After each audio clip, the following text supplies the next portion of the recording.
Welcome to Deep Thought, Spiritual Health. Now, this was requested by a young man. He every now and then he hits me up with a question, and I always do a video on it. He wanted me to talk about spiritual health. Now, we talk about, of course, on my main men's channel, I always talk about physical health, particularly the body game, but also, getting healthy in general. And then I'll talk about mental health even on this channel.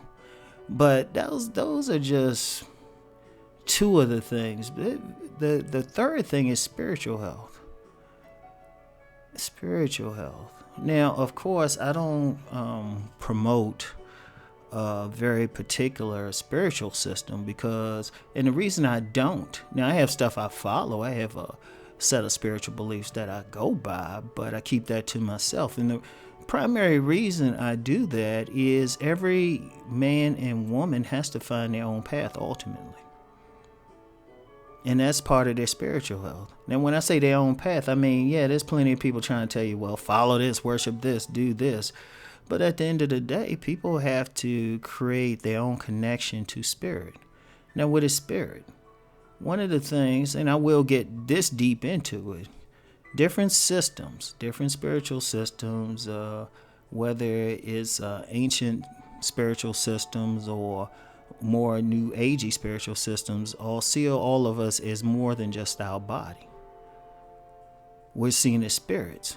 Some people might say energy, subconscious, or anything, but the general thing is we are spirits with a body. The body isn't more important. The body is just a vehicle, really, for our spirit to operate. Our spirit is actually using the body as a horse, as a vehicle, as a car, however you want to do that. Motorcycle, our spirit operates through the body.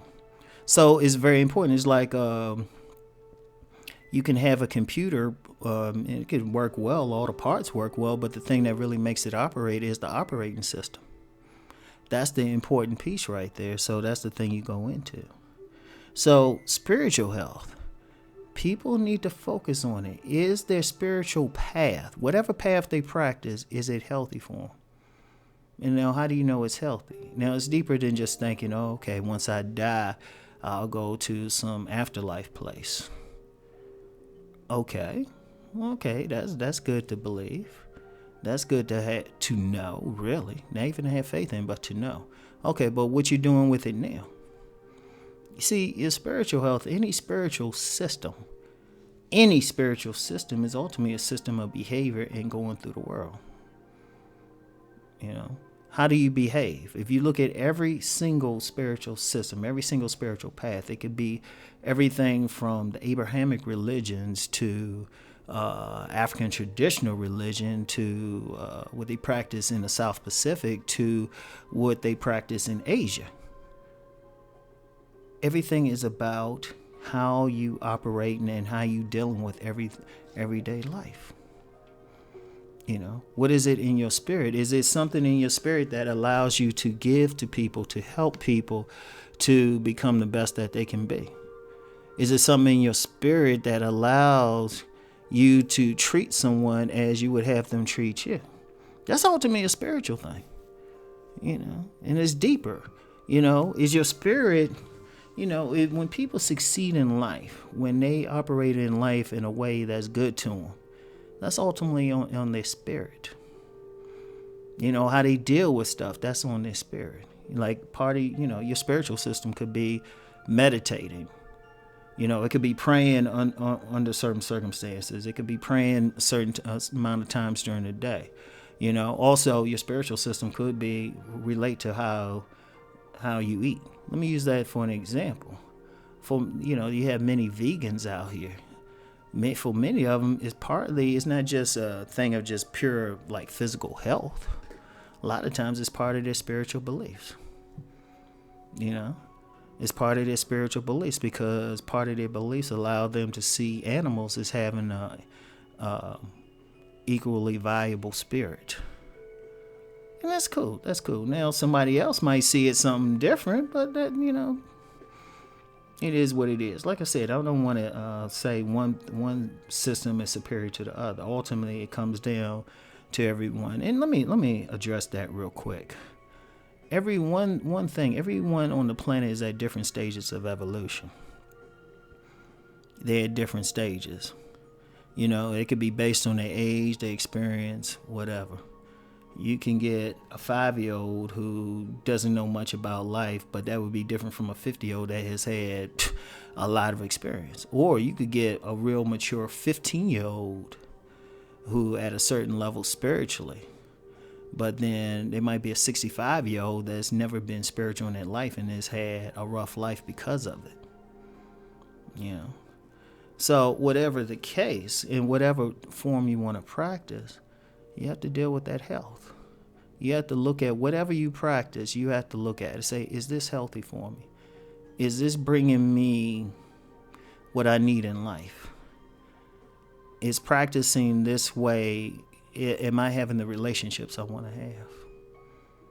Is practicing what I practice, am I having the type of life I want to have?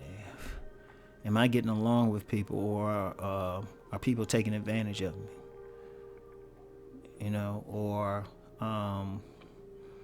Am I sick all the time? Because let me be honest about sickness. A lot of sickness comes from psychology. Yeah, this is a physiological part of sickness, where if you eat something that you're allergic to or something like that, you could have some trouble. But a whole lot of stuff comes from psychology. There's been some people who've actually done that. They just changed it psychologically, how they looked at something, and it changed everything. It changed their basic health. And there's been a lot of cases of that. So you want to you really want to pay attention to that. So what you have to do, well, one, if you want to deal with your health, you have to first start by looking in the mirror. And you have to be totally honest with yourself. You have to be totally honest. Is life working the way I need it to work? And like when I say realistic, a lot of times people go through life and they lie to themselves. They're not authentic. But is it working? Okay, I need to change some stuff. And you'll see that. I've seen that with people, and it could be people who adopt. I've seen it with people who adopted Christianity. I've seen it with people who adopted Islam, Judaism, Confucianism, Buddhism, one of the ATRs, maybe a New Age thing, or maybe they just say, I'm just going to meditate more. Because they realize, okay, life ain't working. Life ain't working. I'm not healthy spiritually. They might not use those terms, but they realize the general concept. So what do? They sit back and they say, okay, I got to change something. It's very important. And ultimately, like I said, even listening to Rom, like I say a lot of stuff, but at the end of the day, I want everybody to do their own research.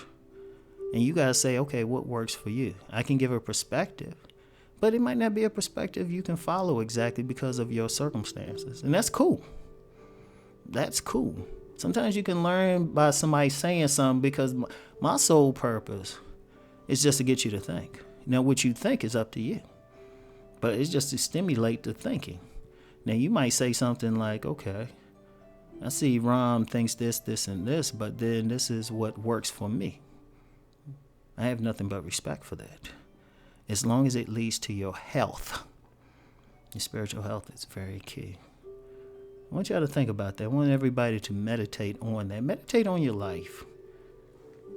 Look in the mirror and say, okay, is this going good for me? Look at everything, your relationships, your money, where you live, how things going every day, your health, everything. Meditate on it. Work on your spiritual health. So anyway, that's all I have for today. I'll talk to y'all later. Peace and many blessings.